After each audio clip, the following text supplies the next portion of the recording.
creo que es importante recordar que no hay que extrañarse, es lo que siempre hace, no hay problema. Creo que vale decir frente a la última intervención que hay que reflexionar precisamente respecto del tema de la inmunidad, pero esa es otra cosa, ya se fue, no quiero perder el tiempo en eso. Pero sí señalar que no es la primera vez que el mejor argumento que buscan plantear es el argumento del miedo. Ese fue el argumento que se planteó cuando el tema de las tercerizadoras, ¿sí?, que se iba a acabar con las empresas en el país, que se iba a acabar con la actividad productiva. Lo mismo dijeron cuando se renegoció los contratos petroleros, que se iban a ir toda la inversión, ¿sí?, no se fueron. Y cuando dijeron lo de las tercerizadoras, igual, solo una empresa sacó su planta de aquí para poner en un vecino país. Lo mismo nos dijeron cuando se trataba de establecer precisamente un impuesto en función de la cantidad de azúcar, que iban a quebrar las empresas, que se iban a acabar las fuentes de trabajo, las inversiones. Siempre ha sido la estrategia del miedo como argumento. Vamos a ver después, con el futuro, vamos a ver en el futuro si es que efectivamente estas empresas, ¿sí?, que ahora ya casi los ciudadanos que somos, yo también tengo el seguro aquí con la SOCEL, ¿sí?, yo también tengo el seguro aquí con la SOCEL, casi nos toca hacer una colecta para poder darles a las empresas y que puedan seguir viviendo. Así es como se pinta el panorama. Yo quiero hablar también, como aquí se ha dicho, desde los conceptos. Mire, ya decía la asambleísta Pamela Falconi que hay una ley vigente. Esa ley vigente tenía también, porque este es un argumento que utilizan las empresas, en el artículo 7, casi las mismas prestaciones que están ahora en el artículo 15. ¿Qué es lo que pasaba? Que prácticamente se establecía que los controles sanitarios se hace por parte del Ministerio de Salud, se establecía además la responsabilidad que sea la Dirección Provincial de Salud la que haga la evaluación de la calidad, pero no había quien controle. Entonces no importaba lo que esté escrito, porque finalmente no había capacidad de que se pueda hacer cumplir lo que está, incluso en esta ley.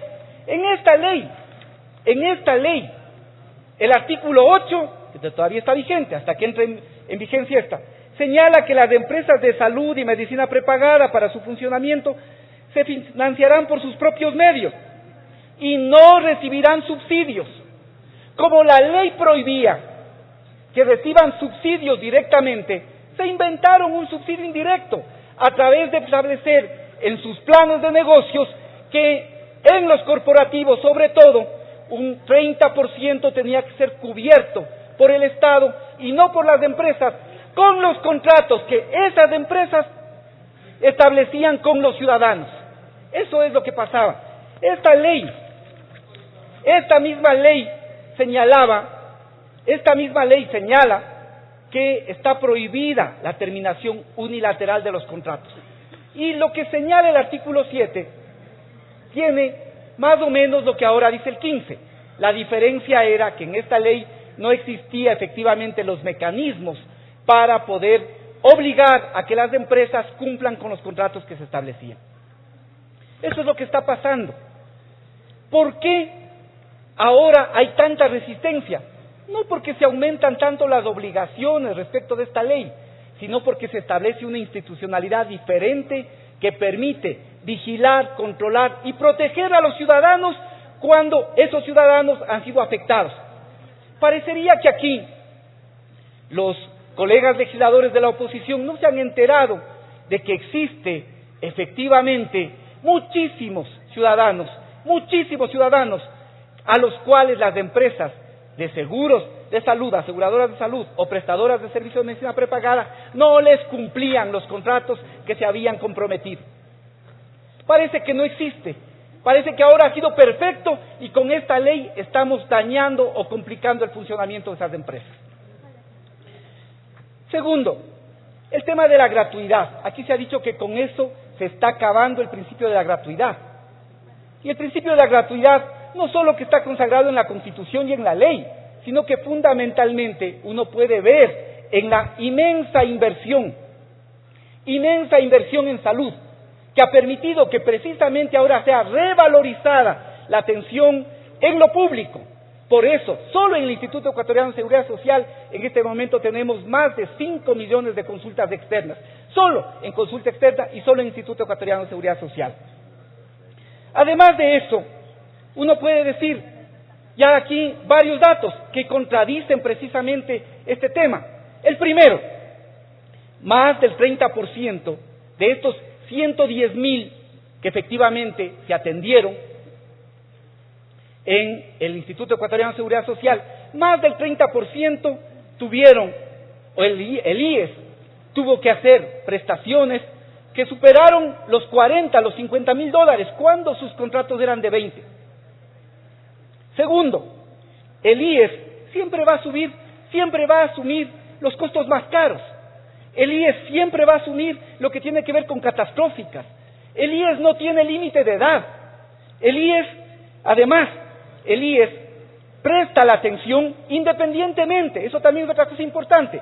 Hay planes que son cerrados, pues. Si son cerrados y no se hicieron ver en la propia red o en los hospitales de la red, después el IES le toca cubrir absolutamente el 100% de esas prestaciones. Y al mismo tiempo, los montos del contrato establecen la responsabilidad de la empresa y también, siempre y cuando la póliza determine si está cubierta o no tal catástrofe o tal enfermedad. De tal manera que esto de que hay gratuidad, de que con esto se acaba el principio de la gratuidad, es en absoluto falso. ¿Qué es lo que pasa? Que les estamos obligando a que las empresas cumplan también su parte del contrato que se comprometieron con los ciudadanos. Eso cambia absolutamente la realidad. No es que el IES deja de tener responsabilidad, no es que se acaba con la gratuidad, sino que ahora las empresas se ven obligadas a cumplir con el contrato que ellas se comprometieron con los ciudadanos. También es absolutamente falso, y es un tercer elemento al que me quiero referir, el tema de que lo que va a tocar o lo que implica para las empresas sea 71 millones y eso les va a quebrar. Eso le cuesta al IES, pues. Pero no es que las empresas tienen o cubren el 100%, sino hasta el monto de sus contratos. Van a dejar de ganar lo que ahora ganan, efectivamente, pero van a poder seguir prestando la actividad que hacen, porque básicamente se comprometen hasta el monto de los contratos que ellas mismas suscribieron, de tal manera que esto también es una falsedad. Pero a mí lo que me extraña es que aquí quienes defienden la libertad de mercado se olvidan de un principio básico, que es el principio de neutralidad. Y lo que nos están diciendo es que hay un mercado, que hay un negocio perfecto, según la intervención de uno de los asambleístas que me antecedió. Dice, ha sido subsidiado el IES porque 309,000 se atendieron. O sea, ¿cuál es el negocio perfecto en ese caso? Pues que el 100% se haga atender, siguiendo esa lógica, en el IES, y por lo tanto solo exista ganancia y no exista responsabilidad alguna. Eso es absurdo. Eso es totalmente absurdo, porque son las empresas las que se comprometen, y no es que lo hacen de gratis, cobran una prima para precisamente poder cumplir con los ciudadanos que creen en esos servicios, de tal manera que esto es absolutamente inadecuado. Pero decía, lo que me extraña es que siguiendo este principio de neutralidad, no tengan en cuenta que mañana cualquier otra actividad nos puede plantear exactamente lo mismo. Es decir, nos puede decir que para poder mantener el empleo, mantenerme funcionando y por eso generar todo el bienestar social que señalan, tengo que tener un subsidio encubierto por parte del Estado. Si mañana nos pide eso, cualquier otro tipo de actividad, ¿qué le vamos a decir? Este me parece que es un elemento al que no nos han podido responder. Las empresas claramente nos están diciendo dos cosas. Nos están diciendo, primero, señores, les engañamos. Si es que aceptamos el argumento de las empresas, nos están diciendo, señores, les engañamos. Nosotros nos comprometimos a un contrato que no lo podemos cumplir por nosotros mismos. Nos están diciendo esto. Y segundo, necesitamos de ese subsidio para poder mantener la actividad. ¿Y dónde queda el principio de neutralidad que señala que las normas deben ser para todos los sectores y no con dedicatoria, en este caso, para unos? Esto es fundamental que podamos mirar y contemplar.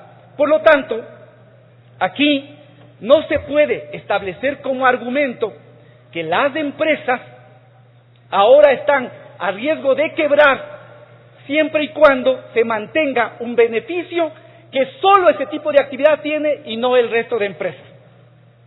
Luego, quiero simplemente aclarar que los datos que se utilizaron y los que aquí se manejan, los de los 309.000, los de los 110.000, lo mismo los datos esos son datos que se utilizaron y se pidieron en el proyecto de incentivos tributarios, y ahí cumplen plenamente el objetivo, es decir, demostrar que el Instituto Ecuatoriano de Seguridad Social estaba en la capacidad de asumir el pago del excedente no pagado siempre y cuando exista derivación, de tal manera que hay absoluta responsabilidad más bien en cómo se actuó en el proyecto de ley de incentivos tributarios. Y esto precisamente demuestra una vez más que básicamente lo que aquí está en discusión, y esto yo vuelvo a decir, es que las empresas acaben con los planes corporativos a pretexto de esta ley porque buscan sobre todo privilegiar los contratos individuales.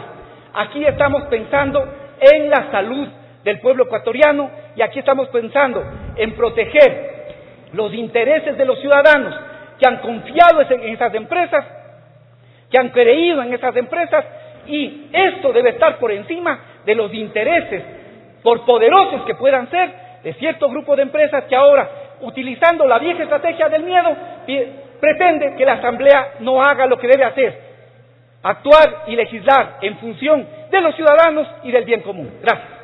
Gracias, Asamblea.